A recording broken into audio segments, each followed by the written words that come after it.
So I'm pretty sure at this point we have all heard the term coworker music. But for those of you that are clueless and maybe have never heard this terminology before, coworker music is basically a meme phrase used to describe soulless commercial industry music. When I think about coworker music, I think about like Dax or Tom McDonald. And recently I've seen a massive uptick in this corny subgenre of coworker musicians on TikTok and Instagram. So today, I wanted to share some of that joy with you guys. So the first artist on the chopping block today is this guy named Kill Carl, who is going absolutely viral for this heavy metal banger, bro. I like to cuss like I was raised in a barn. Shit, piss, cock, titties, and darn. Hey, you know what? Never mind. We're gonna cancel the video. Turn this shit off. Carl said, I like to cuss like I was raised in a barn. Raised in a barn? Why the fuck did he say barn? Like, is Kill Carl Canadian? I'm not just heartless darkness and an artless narcissist. I harness charming smartness and a disarming sharpness, bitch.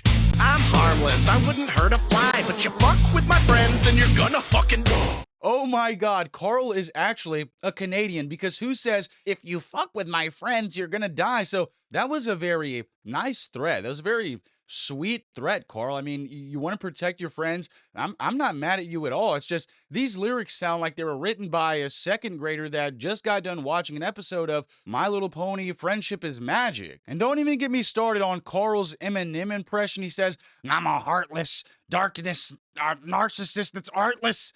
And I harness, sharpen, and smartness, and then arm it to barking to barfing. Okay, I did not like that flow. I know that Carl thought that he was in his bag as a mannequin, and he's damaging the manest and the bannest, but I'm not feeling it. What the f? That's what everybody says when they find out I grind out too. You'll never guess. Very fucking scary, hard shit. I mean, heavy fucking stuff that goes wrong. Can't get enough. And I won't conform to the norm. I was born poor, but not war-torn. Now look, I'm really just a lover. So never judge a motherfucking book by its motherfucking cover. And if you don't know, well, here's the sitch. I'm just a smart-ass middle-class metalhead.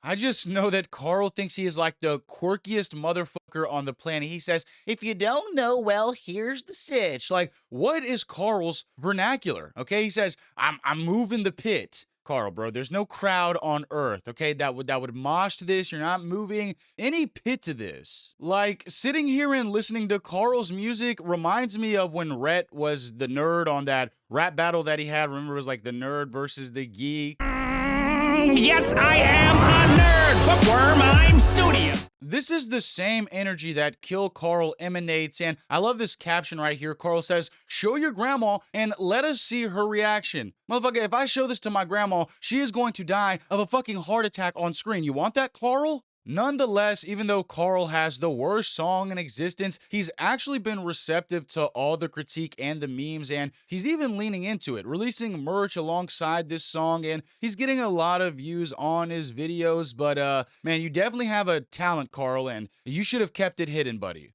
I'm running all over the place, blue in the face, looking like Sonic. Got up on stage around 9, and the next day they called it iconic. In between that, I was off for some time, and vodka and lime in a pack of the chronic. Bring that to a beat. Shit is bubonic.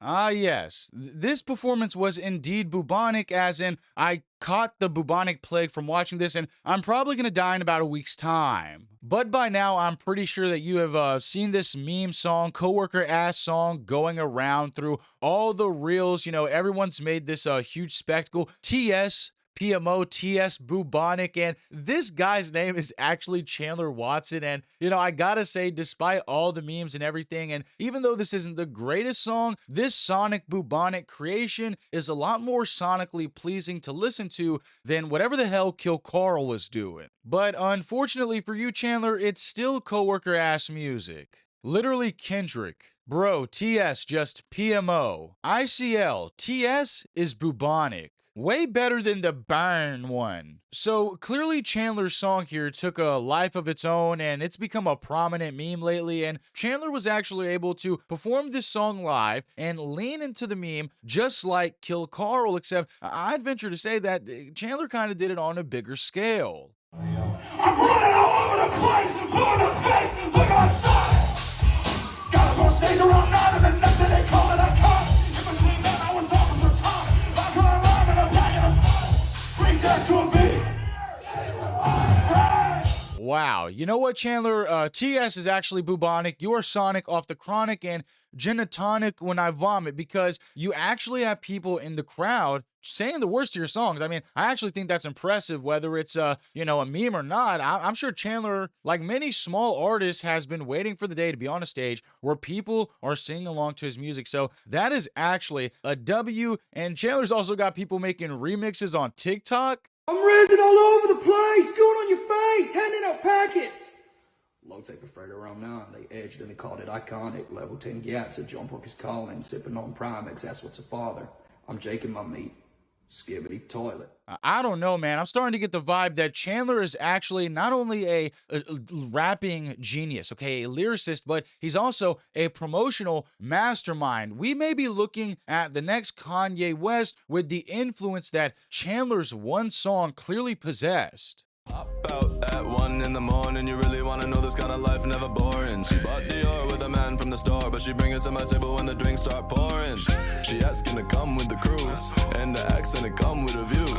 She dancing, unruly, reaction, I love it, bad to the bone, and she know it. All right, I just want to start off by saying this. I actually think that this guy Civ is some underground prodigy. I'm being serious. I know this is Coworker music, but I find myself singing this to myself sometimes, and this is kind of a banger, okay? Listen to these words. He says, she bought Dior with the man at the store, but she brings it to the table when the drinks start pouring? Now listen, that's called motherfucking bars, nigga. You know nothing about that. He said, pop out at 1 in the morning. You really want to know this kind of life? Never boring. I mean, dude, this shit is crazy. All I'm saying is I'd rather pop out at 1 in the morning instead of being raised in a barn. Coworker music, fire emoji, laughing, crying emoji. Something about this song fills me with so much unmeasurable rage. The song is actually good. This song is so buns. So we got some mixed reception on Civ's song. Now, personally, I thought it was the best song here, okay? I thought it was a banger. If I had to rank these songs, Civ's song would be first, Chandler's song would be second, and then it would clearly be Kill Carl in last place. But how do you guys rank these Coworker-ass songs? Just let me know in them comments below. Let me know if you guys think any of these artists will actually blow up and have a career in the industry, and subscribe to the channel, turn on the bell, click a video on the screen. And if this video gets 50 likes, I'll remix one of these Coworker ass songs and drop the tape, okay? So make sure you like, comment, subscribe, and play my music. Raised in a barn. What we do here is go back.